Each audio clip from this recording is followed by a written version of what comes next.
नमस्कार दोस्तों, स्वागत है आपका एसएससी डिस्कशन पॉडकास्ट के स्पेशल सेशन में, जहां हम बात करेंगे सीधे सिलेक्शन वाली। और आज का टॉपिक सच में एकदम थ्रिलिंग होने वाला है। हाँ, बिल्कुल। और आज हम जिस विषय पर डीप डाइव कर रहे हैं ना, वो इंटरनेशनल इकोनॉमिक्स यानी अंतर्राष्ट्रीय अर्थशास्त्र का सबसे अहम हिस्सा है, balance of payments. Exactly. I mean, दोस्तों जरा सोचिए एक ऐसी स्थिति की कि जहां एक विशाल देश की पूरी अर्थव्यवस्था अचानक से रुकने के कगार पर खड़ी हो। राइट, मतलब गाड़ियां चलाने के लिए या फैक्ट्री चलाने के लिए जो तेल चाहिए ना, उसकी सप्लाई बस बंद होने वाली हो। सही बात है। और सबसे डरावनी बात यह थी कि विदेश से तेल खरीदने के लिए सरकारी खजाने में सिर्फ अगले 15 दिन का पैसा बचा था। सिर्फ 15 दिन का। अरे वाह, मतलब सुनने में ये किसी सस्पेंस थ्रिलर फिल्म का सीन लगता है ना। लेकिन 1991 में भारत के सामने बिल्कुल यही सच्चाई थी। बिल्कुल। एक ऐसी स्थिति जहां देश के खजाने का सोना हवाई जहाज में लदकर विदेश गिरवी रखने के लिए भेजा जा रहा हो। आज हम इन्हीं सोर्सेज और आर्थिक रिसर्च पेपर्स के जरिए समझेंगे कि ये सब कैसे हुआ। हाँ, और हम देखेंगे कि आखिर किसी देश की अर्थव्यवस्था की जो बैलेंस शीट है वो काम कैसे करती है, कैसे कुछ नीतियों ने हमें दिवालिया होने से बचाया। राइट। और आज हम उस $1 बिलियन रिजर्व वाले मुकाम पर कैसे पहुंचे। तो शुरू करते हैं। 1991 का संकट सिर्फ एक हिस्ट्री का चैप्टर तो नहीं है ना। बिल्कुल नहीं। देखिए, जब खजाने में पैसा खत्म होता है तो इसका मतलब ये नहीं कि देश के अंदर नोट छापना बंद हो गए। अच्छा, तो फिर क्या मतलब होता है इसका? इसका मतलब है कि विदेशों से व्यापार करने के लिए जो मुद्रा चाहिए, जो फॉरेन एक्सचेंज चाहिए, वो खत्म हो गई है। ओह, आई गेट इट। मतलब अंतर्राष्ट्रीय लेन देन रुक गया। एग्जैक्टली। यहाँ एग्जामिनर्स अक्सर कंफ्यूज करते हैं, तो ध्यान दें, इस पूरे हिसाब किताब की सारी जड़ें देश के वित्तीय लेन देन के एक विशेष रिकॉर्ड में छुपी होती हैं, जिसे बैलेंस ऑफ पेमेंट्स या बीओपी कहा जाता है। बीओपी। तो स्टेप 1 हेडलाइन है बैलेंस ऑफ पेमेंट्स। इसको थोड़ा आसान भाषा में खोलते हैं। हाँ, तो डेफिनेशन ये है कि किसी भी देश का बाकी दुनिया के साथ एक साल के अंदर जो भी वित्तीय लेन देन होता है, उसके सिस्टमैटिक रिकॉर्ड को बीओपी कहते हैं। बीओपी यानी बैलेंस ऑफ पेमेंट्स। राइट। अगर इसको एक एनालॉजी से समझें, जैसे एक आम घर का मासिक बजट होता है। एक तरफ घर की आमदनी है और दूसरी तरफ खर्चा। सही एग्जाम्पल है। घर में भी तो यही होता है ना। हाँ, मतलब अगर हम आमदनी से ज्यादा खर्चा करने लगे तो पहले बचत टूटती है और फिर पड़ोसियों से उधार मांगना पड़ता है। तो क्या देश का बजट भी ऐसे ही काम करता है? बिल्कुल सटीक तुलना है ये। सिस्टम के बुनियादी ढांचे को समझने के लिए बहुत बढ़िया है।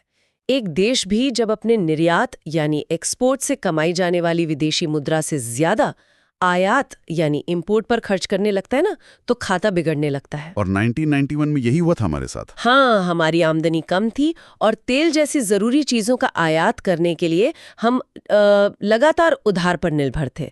नया उधार मिलना बंद हुआ तो सिस्टम धराशायी हो गया। ओ बाप रे। तो इस बैलेंस शीट को ठीक से समझने के लिए इसके हिस्सों को देखना पड़ेगा। एग्जैक्टली। इसके दो मुख्य हिस्से होते हैं।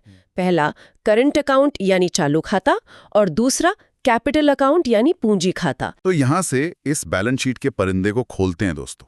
सबसे पहले let's talk about the current account. इसमें पैसा अंदर कैसे आता है और बाहर कैसे जाता है? करंट अकाउंट को हम देश की रोजमर्रा की आमदनी और खर्च का खाता मान सकते हैं। इसमें मुख्य रूप से 3 तरह के लेन देन शामिल होते हैं।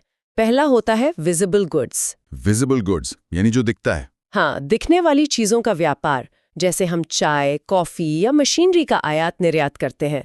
क्योंकि ये सामान बंदरगाहों पर आता जाता दिखता है, इसलिए इसको विजिबल कहते हैं। राइट। और दूसरा हिस्सा क्या होता है? दूसरा है इनविजिबल गुड्स।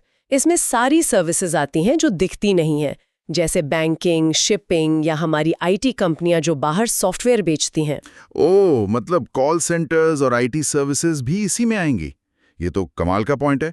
और इन सोर्सेज में एक तीसरा हिस्सा भी है जिसे ट्रांसफर पेमेंट्स कहा गया है। बिल्कुल। ट्रांसफर पेमेंट्स एक तरफा लेन देन होते हैं, जिसके बदले में कोई सामान या सर्विस नहीं देनी पड़ती, जैसे दान या अनुदान। लेकिन इसमें सबसे बड़ा रोल तो रेमिटेंसेस का होता है ना। आई मीन, इसकी मैकेनिज्म बड़ी दिलचस्प लगती है। हाँ, और नोट कीजिए, ये पॉइंट एग्जाम में डायरेक्ट आएगा दोस्तों। भारत रेमिटेंसेस प्राप्त करने में दुनिया में रैंक 1 पर है, और उसके बाद मेक्सिको का नंबर आता है। वेट, मेक्सिको सेकंड पर है? ये फैक्ट स्टूडेंट्स को बिल्कुल नोट करना चाहिए। Rank 1 India. एग्जैक्टली। रेमिटेंसेस काम कैसे करता है, ध्यान से समझिए। मान लीजिए एक भारतीय दुबई में काम करता है और दिरहम कमाता है। राइट। जब वो अपने परिवार को पैसे भेजता है तो दिरहम सीधे घर नहीं जाते। बैंक उस दिरहम को रिजर्व बैंक को दे देते हैं। आरबीआई वो विदेशी मुद्रा रख लेता है और परिवार को रुपए दे देता है। इससे देश के खजाने में डॉलर और दिरहम जमा होते हैं, यानी रेमिटेंसेस। वाह, ये सच में कमाल का साइकिल है। अब अगर ये करंट अकाउंट डेफिसिट में चला जाए, यानी हम कमा कम रहे हैं और खर्चा ज्यादा है, तो वो हाई कैसे भरेगी? क्या तब कैपिटल अकाउंट पिक्चर में आता है? बिल्कुल सही पकड़ा आपने। जब करंट अकाउंट में घाटा होता है तो उसकी भरपाई कैपिटल अकाउंट से ही करनी पड़ती है। कैपिटल अकाउंट देश की संपत्तियों यानी एसेट्स और देनदारियों यानी लायबिलिटीज का रिकॉर्ड होता है। हाँ, तो ये रोजमर्रा का व्यापार नहीं है, ये निवेश और उधार का खाता है। हाँ, और इसमें विदेशी निवेश आने के दो सबसे बड़े जरिए हैं, एफडीआई और एफपीआई। एफडीआई यानी फॉरेन डायरेक्ट इन्वेस्टमेंट और एफपीआई यानी फॉरेन पोर्टफोलियो इन्वेस्टमेंट। इनका अंतर बहुत कंफ्यूजिंग लगता है कभी-कभी। चलिए इसको क्लियर करते हैं। एफडीआई तब होता है जब कोई विदेशी कंपनी देश में फिजिकल संपत्ति खरीदती है या कंट्रोल लेती है, जैसे वॉलमार्ट ने फ्लिपकार्ट का अधिग्रहण किया था। राइट। और दोस्तों, यहाँ एग्जामिनर्स अक्सर कंफ्यूज करते हैं, तो ध्यान दें। डिफेंस क्षेत्र यानी रक्षा क्षेत्र में आजकल 74% तक एफडीआई ऑटोमेटिक रूट से मान्य है। ये डायरेक्ट एग्जाम फैक्ट है, 74% ऑटोमेटिक रूट। बहुत सही पॉइंट। अब दूसरी तरफ आते हैं एफपीआई पर। यहाँ विदेशी निवेशक सिर्फ शेयर मार्केट या बॉन्ड्स में पैसा लगाते हैं, बिना किसी मैनेजमेंट कंट्रोल के। इसको देखकर एक एनालॉजी समझ आती है। एफडीआई एक पक्के दोस्त की तरह है, जो देश में फैक्ट्री लगाता है और बुरे वक्त में भी लंबा टिकता है। हाँ, और एफपीआई? एफडीआई उस दोस्त की तरह है जो सिर्फ पार्टी में आता है, शेयर मार्केट से मुनाफा कमाता है और बिल देने के वक्त चुपचाप गायब हो जाता है। अरे वाह, बहुत सटीक एनालॉजी है। और दोस्तों, इस पार्टी वाले दोस्त को अर्थशास्त्र में हॉट मनी कहा जाता है। हॉट मनी, ये थोड़ा खतरनाक साउंड कर रहा है। खतरनाक है भी। ये पैसा बहुत अस्थिर होता है। अगर विदेशी निवेशकों को लगता है कि यहाँ कोई अस्थिरता है या अमेरिका में उन्हें ज्यादा ब्याज मिल रहा है, तो वो तुरंत अपने शेयर्स बेच देते हैं। लेकिन एक मिनट, शेयर बेचने से तो उन्हें रुपए मिलेंगे ना, उसका क्या करेंगे वो? यही सबसे अहम कड़ी है। वो लोग उन रुपयों को लेकर विदेशी मुद्रा बाजार यानी फॉरेक्स मार्केट में जाते हैं और बेचकर बदले में डॉलर मांगते हैं। ओह, तो अचानक मार्केट में रुपए की सप्लाई बहुत ज्यादा हो जाती है। एग्जैक्टली।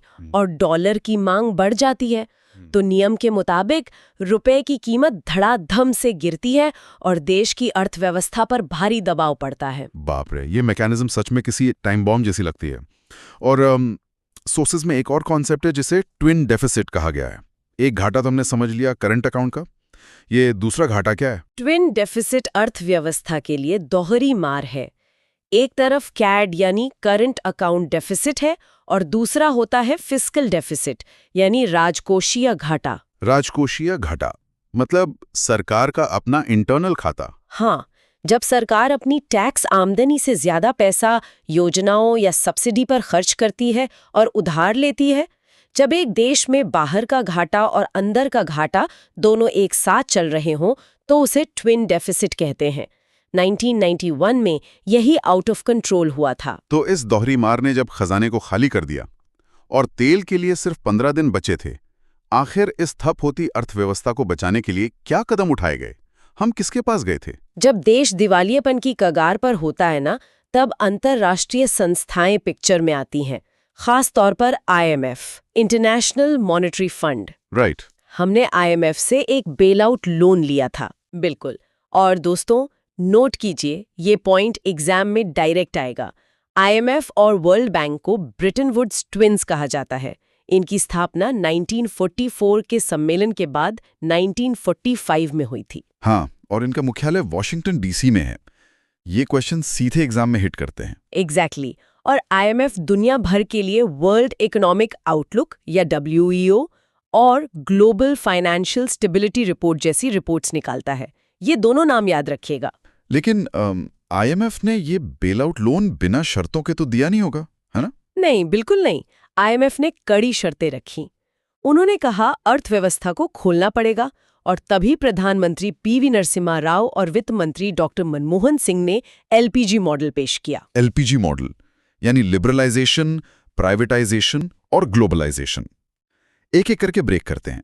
लिबरलाइजेशन यानी उदारीकरण, मतलब वो लाइसेंस राज खत्म करना जहां हर छोटी चीज के लिए परमिशन लेनी पड़ती थी। हाँ, और प्राइवेटाइजेशन यानी निजीकरण, जिसमें सरकार ने निजी कंपनियों के लिए दरवाजे खोले और सरकारी कंपनियों की हिस्सेदारी बेची। और तीसरा ग्लोबलाइजेशन यानी वैश्वीकरण, यानी आयात निर्यात पर लगे भारी टैक्स कम करना ताकि हम दुनिया के साथ जुड़ सकें। सही कहा। और इस दौरान एक और बड़ा बदलाव हुआ। यहाँ एग्जामिनर्स अक्सर कंफ्यूज करते हैं, तो ध्यान दें। 1973 में एक कानून बना था फेरा, जो बहुत सख्त था। फेरा, फॉरेन एक्सचेंज रेगुलेशन एक्ट। हाँ, उसको हटाकर 1999 में फीमा लाया गया, FEMA, यानी फॉरेन एक्सचेंज मैनेजमेंट एक्ट। इसने विदेशी व्यापार को बहुत आसान बना दिया। तो ये तो हो गई क्राइसिस से उभरने की बात। अब जब आर्थिक सुधार लागू हुए और देश आगे बढ़ा, तो आज हमारे पास रिकॉर्ड फॉरेक्स रिजर्व्स हैं। इन रिजर्व्स में आखिर रखा क्या होता है? सिर्फ डॉलर? नहीं, विदेशी मुद्रा भंडार एक पूरा पोर्टफोलियो होता है। इसके 4 मुख्य घटक होते हैं। पहला और सबसे बड़ा हिस्सा है FCA, यानी फॉरेन करेंसी एसेट्स, जिसमें डॉलर, यूरो सब होते हैं। अच्छा, दूसरा क्या है? दूसरा है गोल्ड रिजर्व, यानी भौतिक सोना। तीसरा है RTP, यानी रिजर्व ट्रांच पोजीशन। ये IMF के पास हर देश का एक सुरक्षित कोटा होता है। ओ, RTP। और चौथा? चौथा सबसे दिलचस्प लगता है मुझे। हाँ, चौथा है SDR, यानी स्पेशल ड्राइंग राइट्स। इसे पेपर गोल्ड या कागजी सोना भी कहते हैं। Paper gold? लेकिन ये आखिर है क्या? कोई नोट तो है नहीं जो हम कैश निकाल लें। इसकी मैकेनिज्म समझाइए दोस्तों को। ध्यान से सुनिए।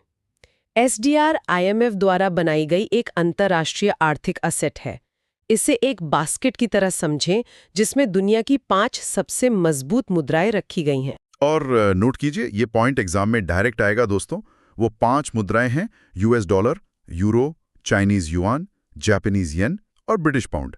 5 नाम याद रखने हैं। बिल्कुल। SDR असल में कैश नहीं है, बल्कि IMF के सदस्य देशों के बीच एक मजबूत मुद्रा लेने का अधिकार है। एक्सचेंज करने का एक पावरफुल टूल। कमाल का सिस्टम है। अब SDR के बाद एक और बड़ा सवाल आता है। $1 के मुकाबले रुपया कितना होगा? ये विनिमय दर यानी एक्सचेंज रेट तय कैसे होती है? इसके मुख्य रूप से 2 तरीके होते हैं, फिक्स्ड और फ्लोटिंग। फिक्स्ड में सरकार खुद मुद्रा की कीमत तय करती है। इसमें एक दिलचस्प चीज होती है, डिवैल्यूएशन, यानी अवमूल्यन। रेट डिवैल्यूएशन, अपनी ही करेंसी की कीमत खुद गिराना।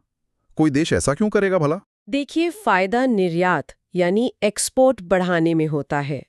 अगर $1 ₹50 का था और सरकार ने जानबूझकर उसको ₹100 कर दिया, तो अमेरिकन व्यापारी को $1 में अब दुगना सामान मिलेगा ना? ओह, आई सी। उसके लिए भारतीय सामान सस्ता हो गया तो मांग बढ़ जाएगी। एग्जैक्टली।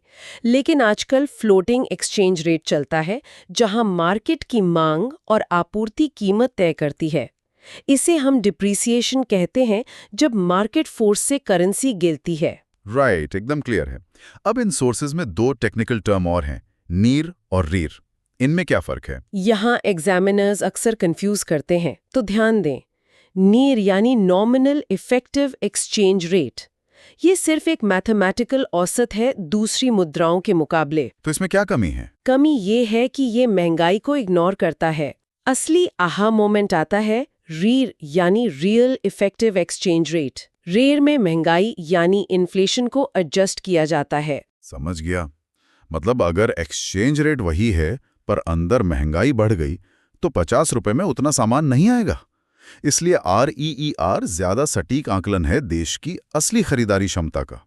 बिल्कुल सही। एक और टर्म जुड़ी है इस व्यापार से, कन्वर्टेबिलिटी यानी परिवर्तनीयता। मतलब हम अपना रुपया कितनी आसानी से विदेशी मुद्रा में बदल सकते हैं। इसका क्या स्टेटस है भारत में? देखिए, इसे हमें वापस करंट और कैपिटल अकाउंट से जोड़ना होगा। अगस्त 1994 से भारत में करंट अकाउंट पर फुल कन्वर्टेबिलिटी लागू है। फुल कन्वर्टेबिलिटी मतलब आयात के लिए या बच्चे की फीस के लिए बिना रोक टोक डॉलर ले सकते हैं। और कैपिटल अकाउंट पर? कैपिटल अकाउंट पर ये अभी भी पार्शियल यानी आंशिक है। ऐसा क्यों? वही हॉट मनी वाला डर? एग्जैक्टली। अगर आर्थिक संकट आए और अमीर लोग अपनी सारी संपत्ति बेचकर अरबों डॉलर विदेश ले जाएं, तो देश तो रातों रात बैठ जाएगा ना। सही बात। और दोस्तों नोट कीजिए, ये पॉइंट एग्जाम में डायरेक्ट आएगा। इस कैपिटल अकाउंट कन्वर्टिबिलिटी के लिए 1997 और 2006 में तारापोर कमिटीज बनाई गई थी। एग्जाम में कमिटी का नाम पूछते हैं, तारापोर कमिटी। बहुत बढ़िया। अब एक आखिरी टेक्निकल मैकेनिज्म पर आते हैं दोस्तों। ये पैसा एक देश से दूसरे देश जाता कैसे है बिना फिजिकल कैश भेजे? यहाँ दो टर्म्स हैं, नोस्ट्रो और वोस्ट्रो। ये किसी लैटिन कहावत जैसे क्यों लगते हैं? हाँ, इनके नाम लैटिन जरूर है, पर मैकेनिज्म बहुत आसान है। नोस्ट्रो का मतलब होता है हमारा। हमारा मतलब कैसे? जैसे एसबीआई ने लंदन के बार्कलेज बैंक में एक खाता खोला और उसमें ब्रिटिश पाउंड जमा किए। ये एसबीआई का नोस्ट्रो अकाउंट है वहाँ। तो जब किसी को लंदन में पेमेंट करनी हो तो एसबीआई यहाँ रुपए लेगा और वहाँ अपने अकाउंट से पाउंड ट्रांसफर करवा देगा। ओह वाह, पैसा समुंदर पर गया ही नहीं, सिर्फ डिजिटल एंट्री हुई। और वोस्ट्रो इसका उल्टा होगा। हमारे देश के बैंक में रुपए में खाता, जैसे सिटी बैंक अमेरिका का भारत में खाता। अरे वाह, ये तो अंतर्राष्ट्रीय व्यापार की रीढ़ की हड्डी है बिल्कुल। हाँ, और इन दोनों खातों के बिना ग्लोबल ट्रेड इतनी तेजी से हो ही नहीं सकता। तो दोस्तों, time for the rapid fire summary. आज हमने देखा 1991 का क्राइसिस, जहां 15 दिन का रिजर्व बचा था। फिर हमने बीओपी समझा, करंट वर्सेस कैपिटल अकाउंट का लॉजिक देखा। हाँ, और हमने ट्विन डेफिसिट की दोहरी मार समझी, आईएमएफ का बेल आउट लोन और उसकी शर्तों से आए एलपीजी रिफॉर्म्स को डिटेल में देखा। साथ ही फेरा से फीमा का सफर, फॉरेक्स रिजर्व्स के 4 घटक, एसडीआर यानी पेपर गोल्ड, और एंड में नियर, रियर और नुस्त्रो वोस्त्रो जैसे अहम कॉन्सेप्ट्स क्लियर किए। बिल्कुल, एकदम कॉम्प्रिहेंसिव रिव्यू था ये। तो क्या भविष्य में देशों का ये बीओपी सिस्टम बदल नहीं जाएगा? क्या सेंट्रल बैंक्स अपने रिजर्व्स में डॉलर की जगह एल्गोरिदम्स और डिजिटल टोकन्स रखना शुरू कर देंगे? इस पर जरूर सोचिएगा। सही सवाल है भविष्य की आर्थिक तस्वीर के लिए। पढ़ते रहिए और याद रखिए, सवाल से सिलेक्शन तक का सफर हम साथ तय करेंगे। Subscribe to SSC discussion podcast now. जय हिंद।